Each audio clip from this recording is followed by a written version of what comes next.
What's up sa inyo mga kumare at welcome back sa ating YouTube channel. Kung bago ka pa lang sa ating YouTube channel, mag-click like, subscribe, and click the notification bell para updated ka sa ating mga videos. So ayun mga kumare, nag-post po tayo ng mga 3 months ago. 4 months ago pala, sorry. From December to January 1. So nag-vlog po tayo ng nakainom. So ayan, may na-inspire lang po ako na nagpo-post din. May patama din, pero ako mas matapang ako. Masyado maanghang mga patama ko doon kasi meron kasing bata na walang galang. So tinuro lang natin naman ng tama, pero tayo pa rin yung mali. So anong mali po doon? So pinagmumura ko po yung isang tao na kung mas nakakatanda sa atin. Meron minora natin kasi nga hindi niya tinuro ng tamang pag-aasa. So ngayon may nagalit. Akala mo naman kung maling tinuturo, tama naman po yun mga kumare. So anong case? So ayan, ito na, tanong na. So sa anong case? Nagmaoy kasi yung barkada ko na yon, dati kong barkada. So ayan, nagmaoy or nagwala po siya mga kumare at naghamon pa nga ito ng away. So ako naman, gumante lang naman ako.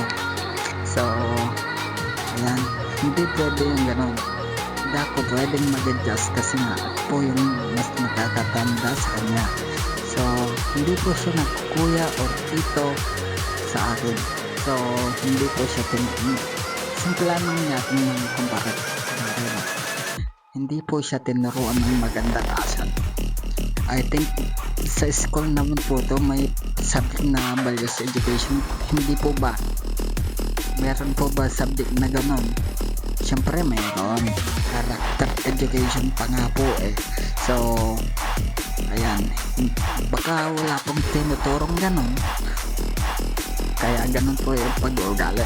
So ito pa no, hindi po tayo magbabanggit ng pangalan po dito or specific na tao kasi popost po natin sa social media po natin guys. No, pasensya na kung ito muna yung vlog natin. So ayan. So ayun na nga guys, wait lang, ito lang pala yung mic na ginagamit po natin, ang wireless lavalier. Malapit na nga po tayo, pero kailangan po natin gumamit kasi may tricycle po na dumadaan.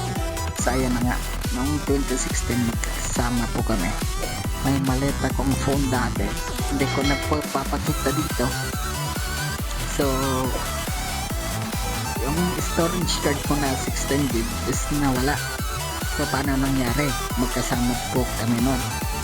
So ayan, hindi po tayo magbabanggit ulit na kahit sino man tao dito kasi kasama po yung loob nila sa akin. Hanggang ngayon mag-trending pa rin ng topic na to kasi sinimulan ko siya noong January.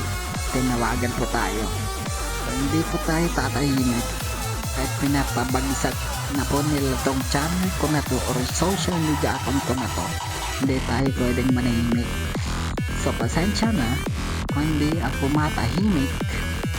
So ayan mga kumare no, hindi pa tayo tumahimik dito, hindi pwede yun. So yung 16 gig ko na yun na memory card, hindi na siya nakabalik. So mga around 2017, yung cellphone naman na maliit yung nawawala. So ayaw po niyang aminin, at may nakakita na ayaw pa rin umamin. Pati just po yung sinungaling niya, diba mga kumare. So ayun, so pasensya na, kailangan ko lang turuan ng leksyon tong taong to. So ayan, ipustahan natin mga kumpart kumare, magte-trending pa rin tong topic na to hanggang April. So, tutukan nyo lang to, no? Ito po yung nasa record ng Gigiba episode 1 po tayo, mga kumpart kumare, no? So, abangan lang natin yung episode 2 nito, mga kumpart kumare. So, pasensya na kung ito lang muna yung topic natin for today's video.